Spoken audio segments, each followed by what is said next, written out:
বৃহস্পতিবার, তাই অনেক কাজ আছে। লক্ষ্মী পুজো করতে হবে, তাই সকাল সকাল একটু ভাত, আলু সেদ্ধ, কুমড়ো সিদ্ধ, ডাল। আর আমাদের এখানে সবাই সকালে একটু মুড়ি খায়, মুড়ি, তাই একটু তরকারি আলুর, এখনো অনেক কিছু হবে। আর হচ্ছে ডিম সেদ্ধ, ডিম সেদ্ধ করে ডিম কষা হবে। আর হচ্ছে পটল ভাজা, এখানে হচ্ছে পটল ভাজা।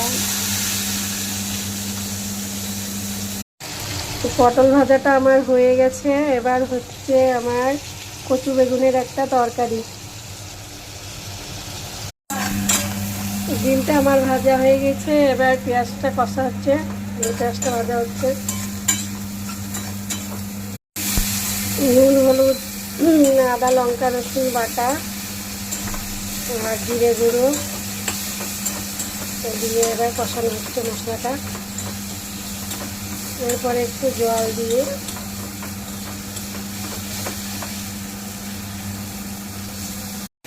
এরপরে জল দিয়ে একটু নাড়ানো হচ্ছে।